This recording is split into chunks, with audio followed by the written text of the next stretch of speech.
Hello, everybody. So we are talking about some absolutely crazy things that have been happening over the past few weeks. We had the LMC conference last week. We've had the Doctors' Pay Award that came out just a couple of days ago, as well as some other updates around cloud-based telephony, and something that literally, and I do mean literally, has just dropped in the past half hour, which is mind-boggling. And I've already done it. And Andy was like, "Oh my God, Gandhi, how is it taking you so much time to do this?" And we're going to talk about what that is in a second. Yeah, But it involves 53 questions. Yeah, 55 questions. And then if people stick around towards the end, we're going to be talking about continuity of care as well, and a new body that now exists to review patient safety incidents. So that'll be interesting to stick around at the end, and we'll go a little bit deeper on that. So, but yeah, shall we finish off on a absolutely massive thing that I'm going to be doing on the 14th of December that you will not want to miss out on, particularly if you are involved in any way with online consultations. So a little bit of a tease there for you. A little bit of a tease, yeah. Stay until the end to learn what Gandhi's going to be up to on that day in December. So shall we kick off with LMC conference season? So so it's always worth keeping an eye on the motions that are going to the LMC conferences that occur in the regions around the UK. We've had England, I think, last week. Scotland is next week or coming up really, really soon, maybe at the end of the week, actually. And it's always worth looking out for controversial motions that come up. So one that's come out of the England's LMC's conference is a vote on an end to the APMS contract. So, Gandhi, some people out there might not understand what an APMS contract is, or a GMS or a PMS contract. So I don't know whether you want to just briefly explain that. Sure thing. So there's generally three main contract types within general practice. There's the GMS contract, which is the one that most of us know and talk about. Particularly, that's the one that's talked about when it comes to the contract negotiations. And that's the main body of contract. So it stands for General Medical Services. There are some practices out there that still are on a personalized medical service, which was the alternative to GMS that was brought out back in, I think, 2004, but has been on the decline because a lot of areas are moving away from doing that because the government wants as many people on GMS as possible. But an additional thing that was brought out was APMS, and this was brought out similar sort of time to allow other non-GP partnership-led organizations to take on contracts. And they were typically seen as careholder type contracts. So classically used for things like urgent care centers or, like I say, when practices close to take over and that kind of stuff. And they often come with a premium. So they typically have higher repayment per patient in the capitation compared to GMS practices and stuff, or they have a reduced subset of work that they have to do. And I think there's concerns around how this is being used in some parts. And as a result of that, this came as a motion with a view to stopping it being one of the contracting mechanisms, which is really interesting, isn't it, Andy? It wasn't something I was expecting, but it was done. Yeah, so a few just other observations about the APMS contract. So as you say, it's sometimes used in situations where perhaps there's been a problem with a GMS contract. The classic time that you see this is if a practice feels they're no longer sustainable, can't get the partners, some other reason, and they hand back their GMS contract. Often what you find is that the locality will issue an APMS contract for that practice.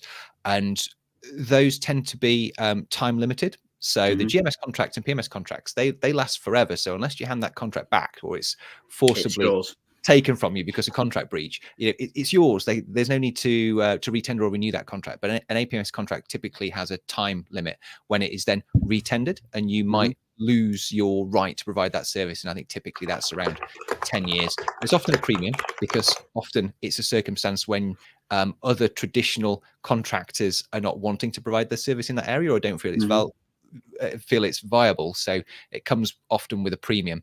And GMS and PMS contracts technically can only be held by individuals who are partners, and one person on that partnership needs to be a qualified GP, eligible to hold the contract. And APMS can be held by other legal structures like companies. So there you go. As I say, there's some concern that this has been a route into general practice delivery for larger corporations, private businesses, corporations, etc. Yeah, multinationals, and that actually recently a lot of those have been handing back these contracts or looking to exit the UK market because they don't find it profitable, you know, the likes of Babylon and Operos. And that's causing a lot of problems for local areas in terms of what, you know, they're wondering what is going to happen to the patients who are looked after under one of those contracts. So anyway, that's enough background. So the motions. The conference notes the recent announcements regarding private providers of NHS general practices withdrawing from their contracts and calls for an end to APMS as a contractual option for general practice. This would pass. 2, demands that any new or retendered GP core contract is offered as a GMS contract when the successful applicant is able to hold such a contract. Passed. And demands that no funding over and above standard GMS should be provided to commercial organisations wishing to run NHS general practice contracts in England. Passed. So interesting. Yeah. What's your reaction, Gandhi? Like I said, I was surprised that this was a motion. I think APMS contracts actually do have their function because when you take over a practice, actually there is additional costs and work that needs to go in for whatever reason that may be. If that's down to a CQC closure, then there's absolutely some work that needs to be done there. If it's due even to a retirement or someone handing back the contract, there's a significant amount of change management. Now, should that be the capitation that's the driving force for that, or should it be a lump sum to provide for that? I think there may be different understandings, but the current mechanism is based off the capitation and stuff. So that's how it works. I think the concept of having commercial organizations having a different mechanism is an interesting one. And I think it may address some of this whole people coming in and then leaving and dumping it. But then also it does massively affect the care that may be delivered. So you and I both know that in the local Nottingham area, there was an APMS contract for one of the practices centrally that was changed to do a GMS contract. And actually managing that has been really difficult for the new organization because of the fact they've had so much reduced service and resources compared to the previous one, that the expectation was it delivers the same service when that was never going to be possible when they've got less funds. Yeah, I think I'd be concerned if the movement away from APMS to GMS was used to defund practices, you know, particularly looking after specialized populations, perhaps where there's high substance misuse, you know, multiple deprivation. There might be reasons why an APMS contract is in place, as you say. Although I would say, I don't think there's always a significant premium associated with APMS contracts, even these days, and that, you know, over time that's been eroded, and I think some of the newer ones are fairly equalized with GMS. My other observation is I think this motion is sort of using this as a mechanism, reading the preamble and the content as to try and sort of restrict access to GP contracts for private organizations. I think that's sort of part of the sentiment behind it, but it doesn't always prevent that. You know, a lot of these organizations actually hold and run GMS contracts as well through having some sort of involvement in the partnership with the key individual within that organization. I think we get very technical around contracting here, but I'm not sure it will do exactly what's needed. I think it's a very interesting message though that it sends. And to be clear, there were lots of other motions that were passed at the conference and stuff. We haven't focused on some of the others because actually there was a lot that was happening elsewhere. But I would definitely recommend you go back and have a look at some of the conference feedback and coverage and stuff, especially Dr. Katie Bramall-Stainer's address. It was spectacular. There's no other word for it. It was spectacular. So if you want to hear a really powerful message for general practice, just go back and watch it, please. It was amazing. But since then, we've had other things happen as well, haven't we, Andy? Including, tell us about that.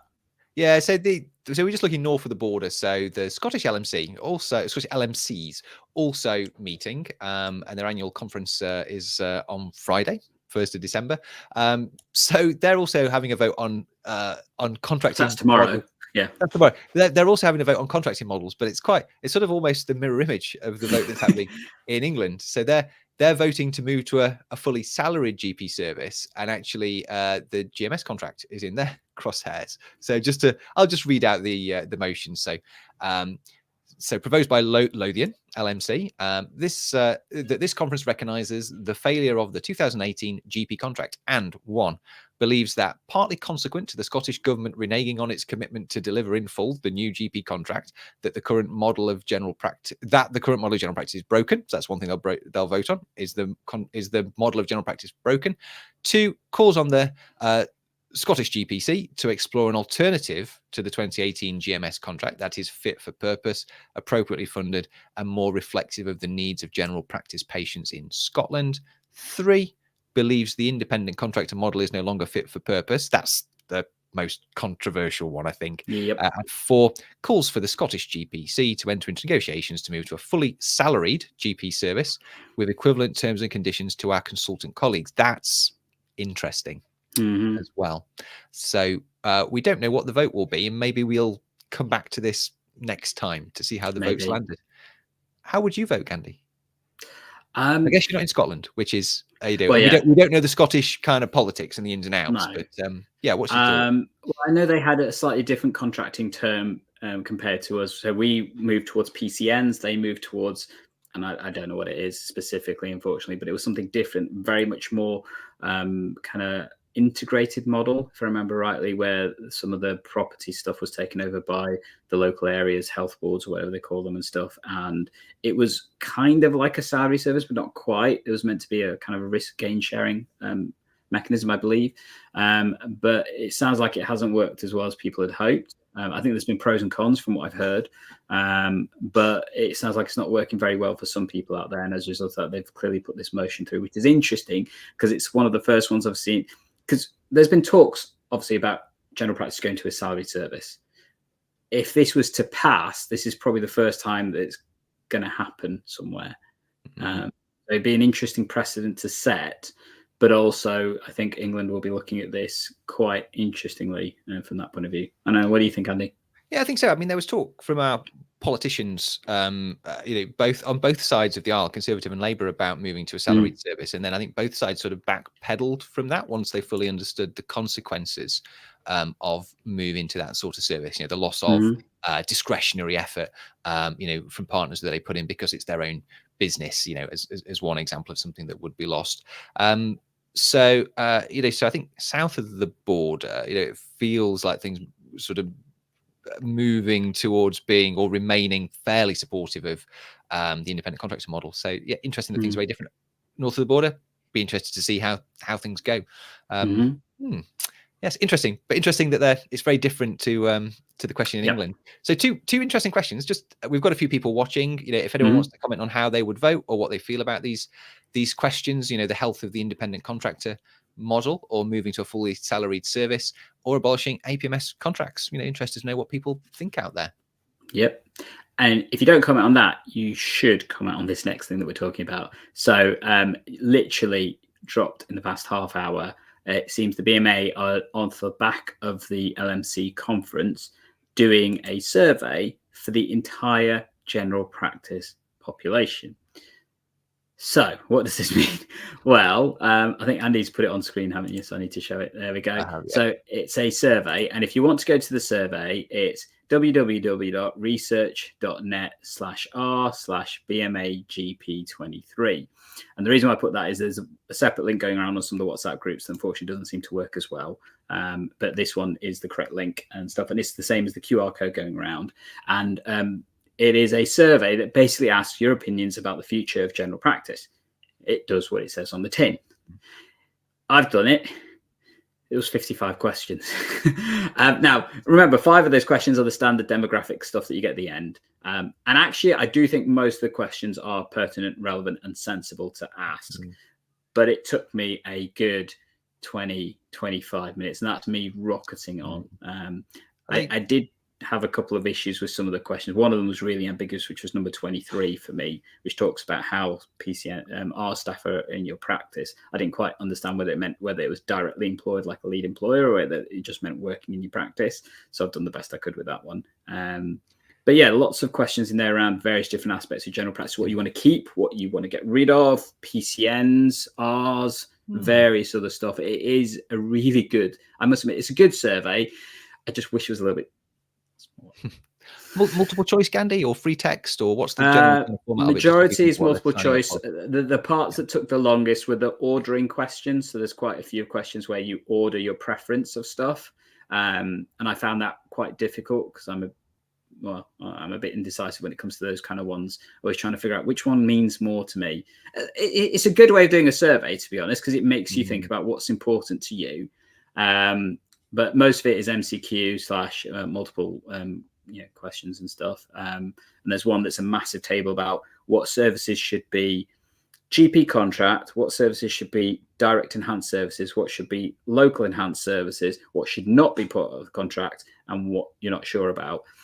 That I think was a genius question, but it did take me a few seconds to kind of figure out what he was asking. And actually, I think there's going to be a lot of different answers for that one, rather interestingly. So interesting. I'll get mine done soon. I guess the reason the GMC are doing this is to so that they can come to the next year's contract negotiations, which I guess must be getting underway pretty soon, armed with the opinions and feelings and priorities of GPs out there, so that they can properly represent their interests. So it's really important that they get as much data, as much input from GPs, and as good quality data as they can. So we'd really encourage people to support the BMA for those that ahead of the negotiations. Yeah, and for those of you that are watching us live, I have also now put it in the chat, so you can click on that directly and maybe even start filling it in as we go along and tell us what you think of the questions as we go along. We were going to get Andy to do it live, but because there's so many questions, we thought it'd take too long. It would be boring, I think. Yeah, although I think it still would be interesting in some ways, but yeah, who knows. You do have to put your GMC number in, so there is a way of verifying in terms of you're answering the questions and stuff from there. But I guess, like you say, Andy, part of the reason they're doing this is to feed into the contract negotiations, and I think we need to talk about another contract negotiation that came out just this week, which was the consultant pay awards. And so this broke a couple of days ago, and it's raised a lot of stuff in the media. Mainly because apparently they're getting a 20% pay uplift, or are they?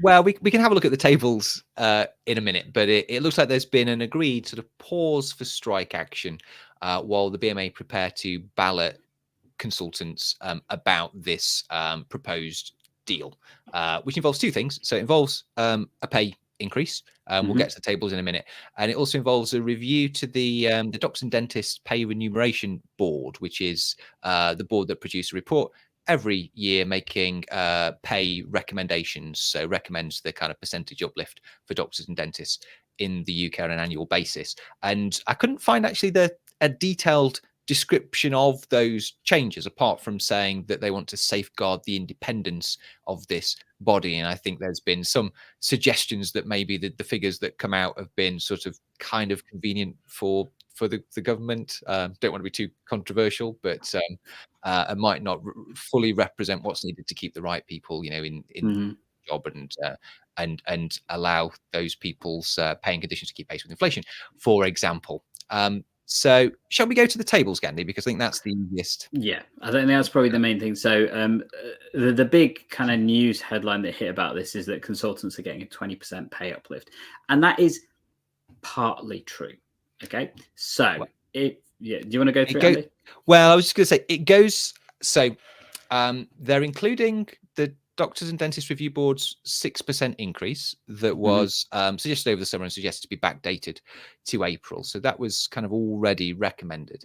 And then there is an additional increase, which I think is an average of 4.98 or something across the different grades, but it does vary sort of consultant level of experience to other levels of experience. And on one of the rows of the table, the composite increase, so this row here, 8, is 19.6. So I think that's where the news stories have come about, a pay increase of 19.6. But some of the consultants will be getting just a total 6% pay rise, for example, with no additional pay rise. So it is really, really variable, and I think the average comes out at about 11 or something like that.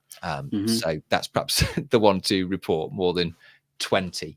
So I guess this is what they'll be voting on, together with the changes to protect the independence of the Doctors and Dentists Pay review board. There are some other sort of tweaks to the definition of their administrative sessions, for example, and so forth. But anything else jumped out at you about this, Gandhi? I'll leave the table so on it's a screen. simplification process, first of all. So it puts the consultants to 4 different pay groups, which currently I believe there's about 7 different pay groups, if I remember rightly. So there's definitely an element of simplification process in this. I think the interesting thing is when you look at the spread of the percentages in terms of the total increases, it definitely seems to favor the more experienced consultants, so those in the higher bandings and stuff. And I guess listening to the forums, there seems to be this push that this will potentially cause a divide, because this consultants who are more experienced, higher up and stuff, there's a better benefit for them. And are they in some instances trying to buy them off? Maybe I don't know. We're not consultants, so this doesn't apply to us, and we completely accept the fact that we don't understand this 100%. But it's an interesting phasing that seems to happen, that if you look at, for example, that orange band, majority of them have just about a 6% increase, which is what's being offered for basically just this year. Whereas if you go down to the almost everybody in the higher band has a 17.2% total increase, double or almost triple, the younger kind of less experienced bands and stuff. And there's probably more people in that lower band at the moment. Are you sort of smelling some tactics here potentially? Well, I guess it's not something that we're familiar with, No. but it's interesting to see the differentials across the different grades. So yeah, maybe someone out there knows a consultant. Maybe you are a consultant, and maybe you can post some opinion in the chat. Give us But before any of our secondary care colleagues start telling us where we've got the holes in this, we accept that we probably have got some holes in this assessment. So feel free to tell us, but please don't shout at us too loudly. You should see how the ballot goes as well, because they can obviously put this to the members and see whether people approve of this deal or not. So that'd be kind of an interesting indication, I suppose, as to where other pay disputes, might potentially land in terms of the figures. Definitely. There we go. And then I guess when we're talking about pay, I think there's other things we wanted to talk about, and that was in particular about an update that's happened in general practice. So let's bring it back to our core. And if we're talking about core stuff, one of the big things that came out of the modern general practice kind of support, shall we say, is the benefit of cloud-based telephony. A lot of the financial support for that was based on taking practices that had analog systems up to digital, and particularly cloud-based telephony. But it seems like that there's going to be a change in that with a update to the cloud-based telephony or digital purchasing framework work that's being done. So that may sound like complete bump to most people because there's lots of acronyms and weird words in there. But basically, it seems like they've realized that there are more practices out there that have not complete cloud-based telephony systems, and they are looking to help the transformation of those practices up to the required level of cloud-based telephony systems, which are those that are on the better purchasing framework. Does that make sense, Andy? Yeah, essentially, this letter confirms additional support for practices that are on digital telephony, but with lower functionality than the national standards as set out in the Better Purchasing Framework. So I think it's providing some clarity that they can be supported on new telephony systems as well, which is really, really welcome. I guess something interesting here is it sets out some timelines and also sets out a sort of standard for modern digital telephony solutions, that they must meet all of these criteria here. I don't know whether we're wanting to read them, Gandhi, or let's have a quick read, shall we, Andy? Do you mind doing that? Yeah. So auto attendant to enable routing of calls, so call routing. So I guess you can think, does your telephone service do all of these things? Callback and call queuing functionality. So I'm thinking check. Support for remote working and business continuity. Okay, question mark for me actually around that. I think we might be able to do that, but I'm not sure. I need to check with the provider. Enhanced reporting capability to support capacity, demand, service planning. Call volume, so numbers, not how loud they are, I think. Call times to answer and waiting in a queue. Calls abandoned. Wait time before call abandoned. Callbacks requested from in queue position. Callbacks made. Average call length times, no answer numbers as well, the numbers not answered. So actually, I'm not sure we've got callback functionality, but maybe that's something that we haven't enabled at the moment. So I think actually ours probably does most of that. We find the data really useful from our telephone system. Actually, you get really, really rich data. So which telephone numbers have rang us the most, and then you can sort of use that telephone number to search within the clinical system and see kind of which patients are ringing you the most, and then you can think, well, why is that, and you can kind of reach out to those patients. So there's lots of benefits from having a good functioning cloud-based telephony solution. But so those people that don't quite meet those criteria sort of can be prioritized. Here we go. Prioritization will target funding to practices that are unable to meet the functional requirements as set out in the annex. So that's those things that we just covered. And then it talks about the timeline in terms of what will happen next. Just interesting to note that this document is targeted at sort of ICB leaders, digital leaders. It's not targeted at practice managers or even PT and clinical directors. So I'm assuming that these are actions that the ICB will initiate. But ICB validates practice eligibility and sends a proposed long list. So that must be people that don't meet it by December the 5th to that which number. is next Tuesday. Yep. And then ICB request long list practices. So this is where your ICB might be reaching out to you to confirm their agreement to sign up in principle by 18th of December. So your ICB might be reaching out to you to sign something. So this is what it's about, this document. And then confirming that the practice agrees to provide current telephony contract details, including contract expiry date, engage with NHS England, National Commercial and Procurement Hub, select a supplier by the 15th of January, sign a contract with the supplier by the 2nd of February, and go live by the 25th of March. So I guess in time for the next sort of financial year in April. So that's what's happening. So quite clear about the timelines and about the requirements. And if your ICB is reaching out to you about cloud-based telephony, it might be because you're on this this long list of practices that don't meet the current standards. Definitely. And I think there's some awesome providers out there. I know I covered one recently on the channel. So if people did want to go check that out, go check out Check. Also covered other providers in the past, so in particular Exxon, both excellent providers from my point of view. But do go have a look if you want to go have see what is available.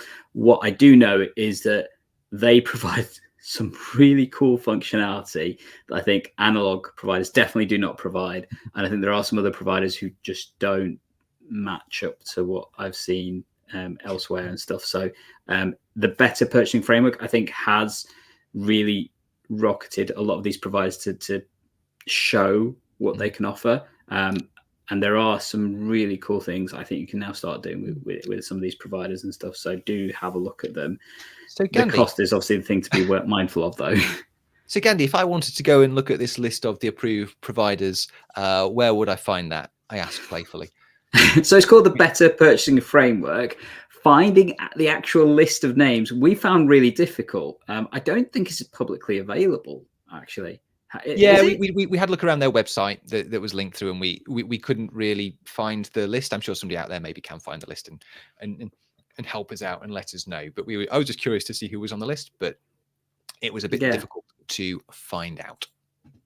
It'd be nice if NHS England literally just had, here's a list of providers. Now, they did do that for the online consultation providers previously, but even that list is still harder to find now. I know it's taken me ages to find it, and now it's just individual kind of provider links and stuff. So who knows? Maybe it will come back, because I know they keep having to extend the deadlines for it because they're trying to get more and more providers available for it and stuff. But maybe they will provide it soon or not. We will see. So we talked a lot about contracts. We've talked a lot about pay changes and that kind of stuff. We've even talked about telephony. How about we talk about something a little bit more near and dear to general practice and what it can really do when it works well, and that's continuity, isn't it, Andy? Yeah. So last year, Gandhi, my heart leapt when I read the Health and Social Care Select Committee report into the future of general practice. My heart leapt because there was quite a lot of focus on, written by a current chancellor as well, former Health Secretary Jeremy Hunt, who seems to have disappeared from the health perspective since then. But hey, well, he's been very busy, I guess. But my heart leapt because it talked about continuity, which was something that was quite absent from other strategic documents at the time. Although we're seeing continuity mentioned a little bit more now, as we move forwards. But something really core to general practice. So there's been so we did a little sort of dig around, really. So we saw a headline in Pulse, long-time friend of the podcast. GP contract should include essential continuity of care requirements. We learned some things actually just digging around this really. So there's a new body. So the Health Services and Safety Investigations body has produced a report, and that report has made recommendations around including a requirement for in the next contract to support continuity of care and to provide IT systems that support continuity of care as well. And we had a little dig and we sort of learned something really. So we thought, who is the Health and Services Safety Investigations body? So it's a bit small here actually, but we're on their website. But essentially they are a fully independent arm's length body of the Department of Health and Social Care, and their purpose is to investigate patient safety concerns and provide an independent opinion and recommendations on those, not to apportion blame, but to kind of handle the learning side of things. And it's a new body. It's just came into operation from the 1st of October 2023, so we might be seeing more reports from this body. And the report that was discussed in the Pulse article was this one really. So it's following an incident involving a patient, so Brian, so presumably male, who had a history of breast cancer, had back pain, presented. In the course of their investigation, they found that he presents to lots of different people and lots of different types of clinician with this back pain, and actually wasn't sort of managed definitively for a number of months, I think about 8 months, and then had an emergency attendance at the emergency department and was found to have spinal mets from their cancer. So it's an anonymized, report about this patient, and they sort of investigated it, and actually they felt that the lack of continuity of care was a significant factor in this case. And we'll just go down to the recommendations really, and I'm going to zoom in so just so there's something usable on the screen. So they make 2 recommendations, really. So recommend that the Department of Health and Social Care ensure that the GP contract explicitly includes and supports the need for GP practices to deliver continuity of care. This is to improve patient safety by building clinician-patient relationships, as well as providing continuity of information. And then they also recommend that NHS England updates the GPIT standards to ensure that patient continuity of care is maintained, including the identification and prioritisation, technically known as clear surfacing, of information to health and care professionals when patients visit GP practice multiple times with unresolving symptoms. So I think this is about flagging up multiple attendances and flagging up multiple attendances with the same thing. So those are the 2 recommendations. And then we've dug a little bit further into continuity because it piqued our interest. But first of all, Gandhi, any thoughts about those recommendations before we just sort of finish by looking at continuity? So absolutely agree with the first in terms of anything to support continuity of care would be valued, and making it. I'm noticing Gandhi's survey does ask about this as well. Oh, have you got me, Andy? Yeah, you're a bit choppy there, Gandhi, but maybe just say that again for everyone's benefit. So apologies if they did go a bit wappy there, but I was saying that I think having continuity as part of the contract is actually a positive thing. Obviously, that needs to flow with finance, in my view. But I think it's always a positive element to have within the contract and stuff. And as I said, it is also in the BMA survey, that question as well. I think the second one is doable, to be honest, but that comes down to the system providers to work on that one, to be honest. It's kind of like when you go shopping on websites and it says, oh, you're previously looking at this item.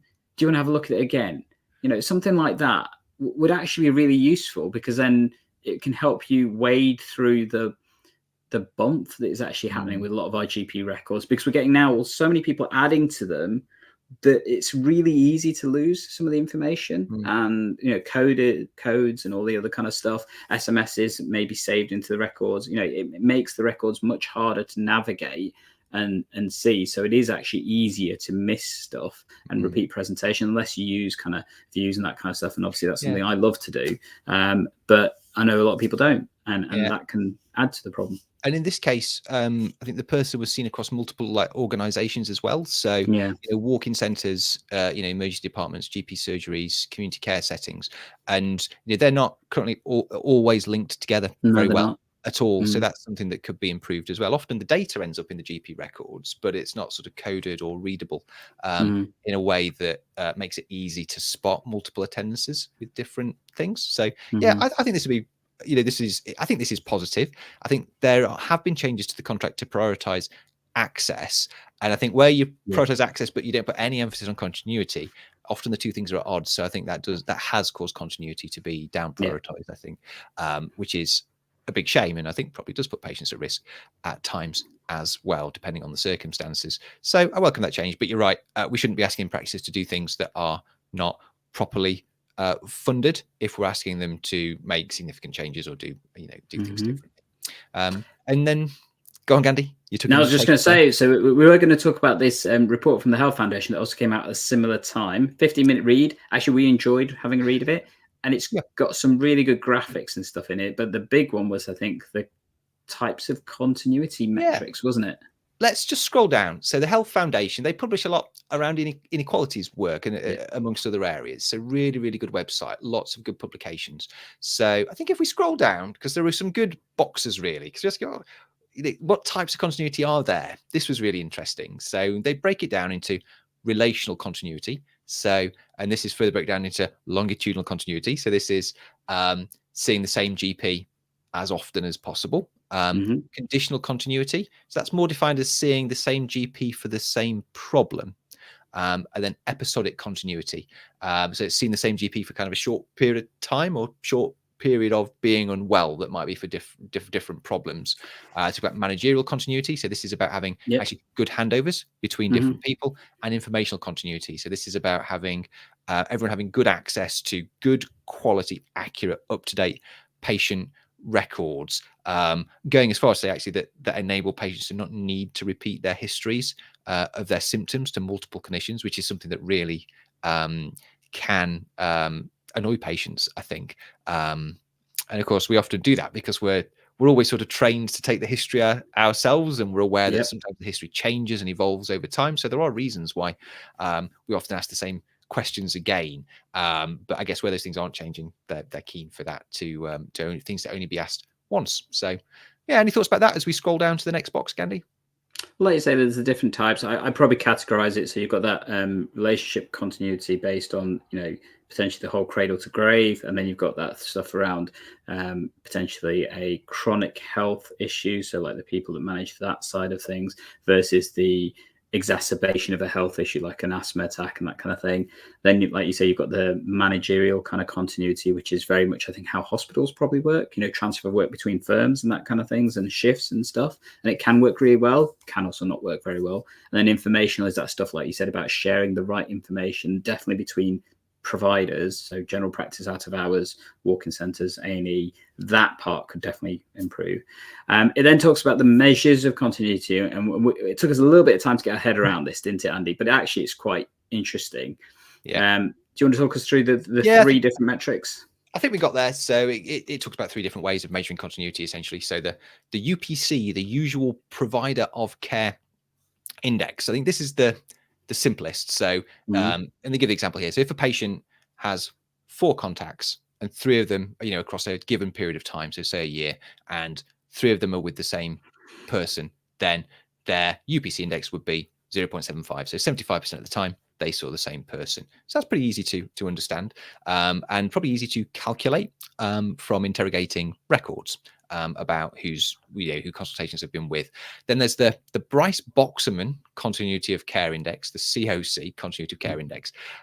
This was a little bit hard to get our head around, but essentially I think this seeks to take the UPC and then just control for who those other contacts are with. So, for example, I guess with the usual provider of care, someone might have 10 contacts, and 6 could be with the same person, and then the other 4 could be with individual different people, 4 other people. So they've seen 5 people over those 10 things of care, but actually it would be sort of near 0.6 with their UPC, whereas the continuity of care index sort of takes into account what happens in those others, because actually they might have saw 6 of those might be with one person, the other 4 might have been with another person. So In both of those examples, the UPC would be the same, but clearly there's been more continuity when they've only seen 2 people over the course of all of those 10 episodes. So it seeks to control for that. And then the final one is the St. Leonard's Index of Continuity of Care. And this looks at it from the slick. And this looks at it from the kind of the doctor's perspective. So it's sort of how many times is the doctor in an organization seeing the same patients, and that's the direction that comes from. And there might be instances where it's it's logical to look at that as well. So that's really interesting. And then they took these measures and they did a few things with them. So shall we look at some of the charts? Yep. So they looked at continuity of care decreases as number of GP visits increase. So essentially they're looking at the over time what the UPC index was, depending on how many people, how many visits the person had to their GP over the previous 12 months. Hopefully people got that there. But basically this top line is if they just had 3 visits and actually they were able to see the same person about 50 to 60% of the time, and actually increasing as we're coming out of the pandemic. Whereas if there's 9+, well, actually really difficult for those people to see the same person, and actually really nearly impossible around September 2020 based on this data. Sorry, not impossible. It's one of those graphs that starts at 0.45. It's not starting at 0. So I find these sorts of graphs often misleading, but we can see the differences. It's emphasizing the differences in this bunched data, which is bunched around 0.45 to 0.6. So just be careful when you're looking at this graph. So, and then let's see, it breaks down by all sorts of different things, actually. So deprivation is something that the Health Foundation look a lot at. And this is looking at the most deprived on the left versus the least deprived on the right. So if we look at someone with 3 contacts over 12 months, actually, you're looking at about 0.5 in your UPC index. In a least deprived area, actually, it's getting up closer to 6 for a lot of the time. So people's continuity is better in less deprived areas, which probably comes as no surprise to people. And then they look at all sorts of different things. I mean, we maybe won't go through all of these graphs, but we just wanted to highlight that this is a really interesting report. And if you need to make your case for continuity of care locally or to your place or your PCN or your system, this is a good place to come for data. And if you want to make that point about inequality, then it's a good place to come as well. They also look at using the GP patient survey. We talk a lot about that, don't we, Gandhi? Yeah. About the quality of the data there. But they present some findings from the GP patient survey, and basically people's perception of continuity is going down over time. And that's probably come as no surprise. And people who work or who spend more time with kind of structured duties, like looking after, family members, being carer, things like that, they struggle more with continuity than people who are fully retired or permanently off sick. Again, that's probably my experience, actually. It tends to be the pensioners often they seem to find a way to see you, more often, or seeing the same doctor more often. But that's probably a reflection that they have more time, in which to try and do that, and availability for appointments. We're just going to dip to the bottom. It actually breaks it down by ethnicity, which I think is really interesting to look at. If people are interested in that, then have a look at that table. And finally, they do link out to some evidence about the benefits of continuity of care. So this section 4, why measuring continuity of care matters, and they actually link out some research that demonstrates that where there is more continuity of care for a patient in a system, there are fewer hospital admissions and higher patient satisfaction. And actually, those are things that we should be looking for in the NHS. So, that's a good reason, I guess, getting back to where we started, to give a higher priority to continuity of care as we talk about what we want from our general practice system and contract. So that's that, Gandhi. So We've talked about loads of stuff in today's session. So thank you for joining us if you stuck around with us for the live. And if you're watching us on the replay, definitely let us know what you're thinking. Before we finish up, we have got one more big thing to go through. But just to recap, we've talked about LMC conferences. We've talked about changes to contracts. We've talked about the Scottish people cohorts potentially moving to a salaried system. We've talked about this massive BMA survey that's going around that you absolutely need to complete. And the links to that are in the notes and stuff, and as well as on the screen at the time, as well as changes to the cloud-based telephony purchasing and continuity in its importance in general practice. We're going to finish by talking about one more thing, which is something I'm doing in about 2 weeks' time on the 14th of December. Absolutely hope you can come and join us. And it's going to be something I haven't done for a couple of years, and it's a digital first consultations comparison. So these are 7 of the main online consultation providers, and you'll get to see what they are currently offering at the same time. So that's fantastic. They're going to be yeah. So I did this. Who have you got coming? So definitely booked on. I've got Accurix, I've got eConsult, I've got Anima, and Engage Consult, and there are 3 others. I'm just waiting to confirm everything with them, and some of them are names that you haven't come across probably as well. So some new players to the market. I think you would definitely need to have a look. I know a lot of people are going to be saying, well, what about TPP? Because they've got their System Connect offer that's coming through. They are not joining the live stream. However, they are doing something in January that we're going to be releasing to showcase what it is, because that product's still in development currently. So don't worry. I just felt that them being on the stream with a non-functioning product at the moment was just probably not great for everybody in that sense. But they're also going to be on the channel soon as well. So I would highly recommend you join us for that. If you do want to do so, just click that little notification button at the side that will remind you about it. It's the 14th of December at 1 p.m. I have no idea how I'm going to keep everybody to time on this one, because we've got 7 providers all showcasing simultaneously as to what they're going to do. So do feel free to join us, ask your questions, jump in, join in. It's going to be monumental. Because of that session, myself and Andy are not going to pump out anything next week, because I'm also on leave. And then the week after that, I think you're going to try and get something ready on the Confed stuff, isn't it, Andy?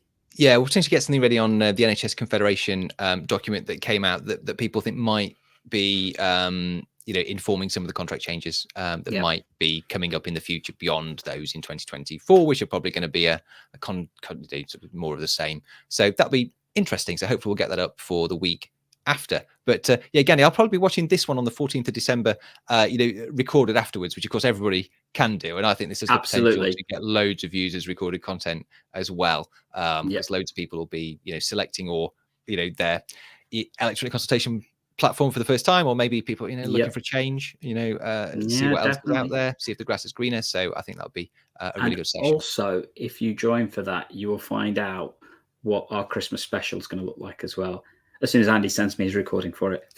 I know it might be tomorrow morning now. Oh, it's been busy, Gandhi.